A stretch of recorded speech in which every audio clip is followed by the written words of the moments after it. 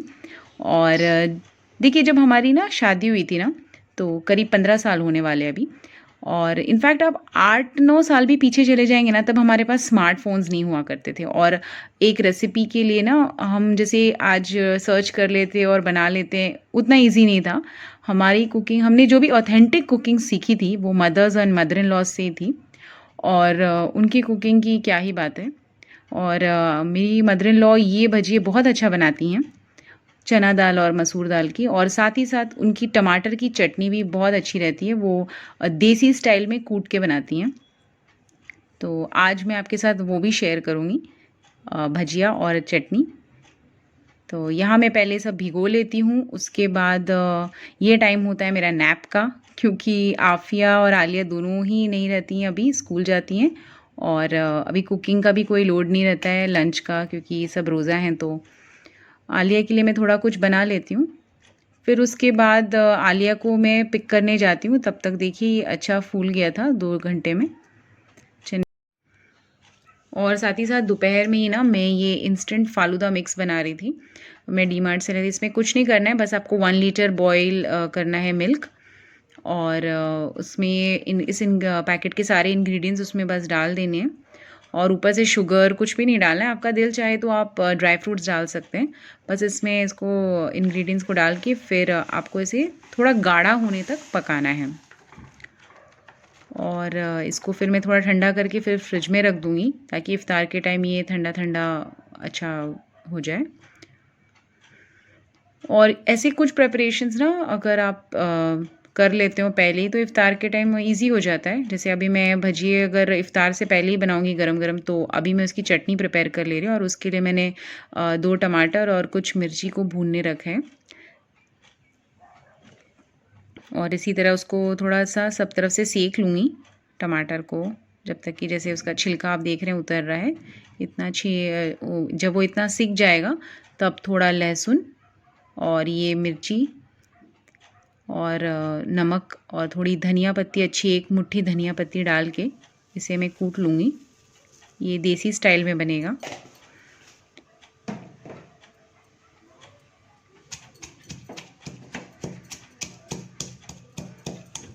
और साथ ही साथ फिर इसमें आप टमाटर भी छील के, उसका कवर वैसे ही निकल जाएगा क्योंकि वो भून गया है तो। और उसमें थोड़ा सा लास्ट में आपको डालना है 1 छोटा चम्मच सरसों तेल का। उससे ना उसकी शेल्फ़ लाइफ भी बढ़ जाती है। आप उसे 2 दिन रख के भी, 2 या 3 दिन भी अगर आप उसे फ्रिज में रखेंगे तो वो ख़राब नहीं होगा। और अगर आप दूसरे दिन भी आप उसे स्टोर करके रखना चाहते हैं तो रख सकते हैं, और ये बहुत अच्छा लगता है, बहुत टेस्टी लगता है।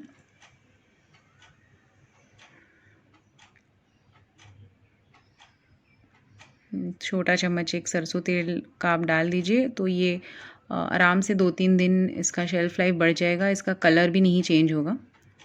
और यहाँ मैं भजिए के लिए भी सब प्रिपरेशंस करके रखूँगी, पीस के वगैरह अभी ही रख लूँगी। उसमें मैंने डाला है थोड़ी लहसुन, मिर्ची, थोड़ी गोलकी, थोड़ा-सा ज़ीरा और नमक, धनिया पत्ती काट के मैं इसे अभी पीस लूँगी। और ये सब प्रिपरेशंस मैं दोपहर में ही करके रख लूँगी ना, तो इफ़्तार के टाइम मेरा लोड थोड़ा कम हो जाएगा। और इसके बाद मैं अपनी इबादत करने के बाद फिर आऊँगी किचन में एक बार करीब 5:30-6 बजे तक। और इसके बैटर को ना बहुत ज़्यादा पतला नहीं रखना है, थोड़ा-सा गाढ़ा ही रखना है, और हल्दी मिला लेना है लास्ट में। और मैं यहाँ आई थी एक मिट्टी का गुल्लक लेने, और पता नहीं क्यों बट मिट्टी के बर्तन देखो ना तो एक खिंचाव महसूस होता है। कुछ ना भी लेना हो ना तो मन करता है बस उन्हें देख लूँ। पता नहीं, शायद कहते हैं ना कि हम मिट्टी से बने हुए हैं, इसीलिए हम इसकी तरफ खिंचाव महसूस करते हैं। और ये मैं सदक़े के लिए की नीयत से लेके आई हूँ कि मैं बच्चों से इसमें सदका डलवाऊँगी इस महीने, और एंड ऑफ़ द मंथ उन्हीं के हाथों से इन्हें किसी ज़रूरतमंद को दिलाऊँगी, ताकि बच्चों को भी ना ये समझ आए कि हमें सिर्फ़ अपने लिए नहीं बटोरना है, कुछ ज़रूरतमंदों को भी देना है। और स्क्रिप्ट लिखते-लिखते ना कुछ लाइन्स मैंने इसी बारे से लिखी थी। मिट्टी हूँ मैं, एक दिन फिर मिट्टी में मिल जाना है, जो बटोरा इस बीच एक दिन जिस्म के साथ सब यहीं रह जाना है। फिर वो क्यों न कमाऊँ जिसे मेरी रूह के साथ जाना है, मेरे बाद भी दुआओं का सिलसिला मुझ तक पहुँचे, कुछ ऐसा कर जाना है। मिट्टी से हूँ मैं, एक दिन फिर मिट्टी में मिल जाना है।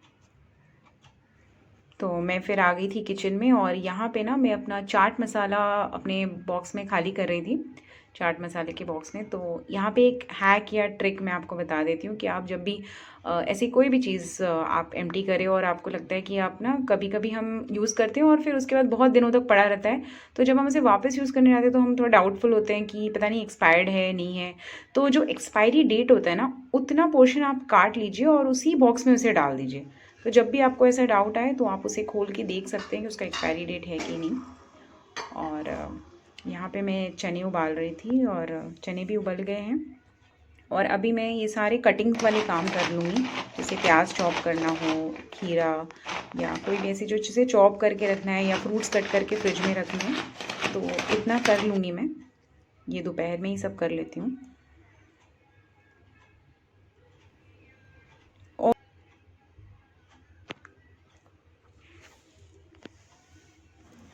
और यहाँ आलिया भी अपनी पूरी कोशिश करते हुए, माशाल्लाह।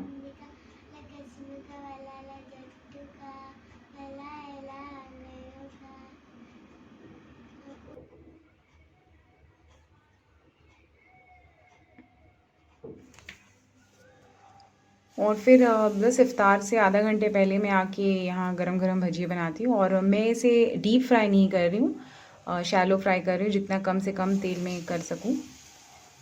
क्योंकि देखिए, एक अच्छा रोज़ा रखने के बाद दिन भर आपके बॉडी इतना अच्छे से डिटॉक्स होता है, उसके बाद आप अपनी बॉडी को तेल क्यों पिलाएं।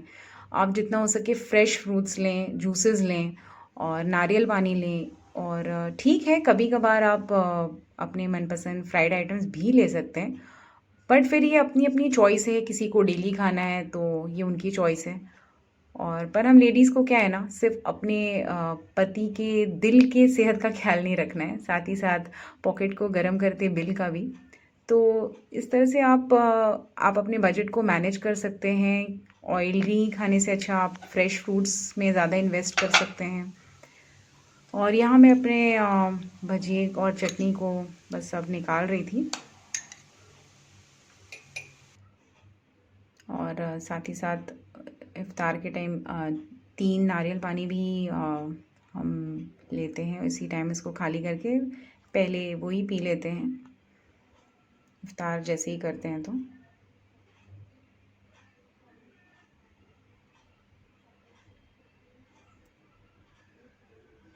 और यहाँ भजिए भी, मतलब अभी इस वक्त मल्टीटास्किंग होना पड़ता है, सब तरफ ध्यान देना पड़ता है क्योंकि अब टाइम कम रहता है। और यहाँ अब मैं थोड़ा रिलैक्स हो रही थी, और माशाल्लाह मेरी दोनों बेटियाँ इफ्तार लगा रही थी। जो भी मैंने प्रिपेयर कर रखा है वो चटाई और दस्तरखान के साथ साथ हम इफ्तार नीचे ही बैठकर करते हैं।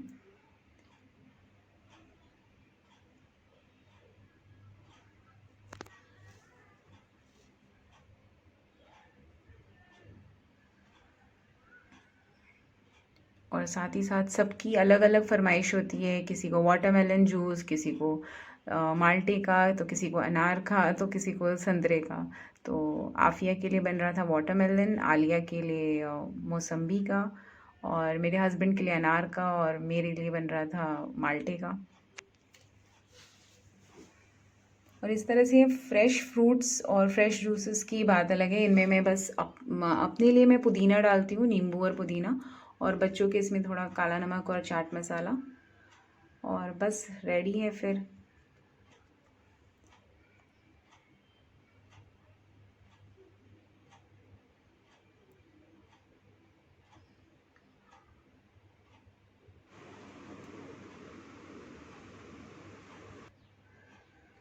और चनों में भी मैं लास्ट में ही काला नमक, नींबू, चाट मसाला ये सब लास्ट में डालती हूँ, नहीं तो फिर वो बहुत पानी पानी सा हो जाता है। तो जब हम इफ्तार करने वाले थे ना, सब लग जाता है, तब उसके बाद मैं मिलाती हूँ। और माशाल्लाह से रोज़ा मुकम्मल हुआ हमारा। और अगर आपको वीडियो अच्छी लगी है तो इसे लाइक, शेयर, सब्सक्राइब करना ना भूलिएगा। Thanks for watching. Bye bye.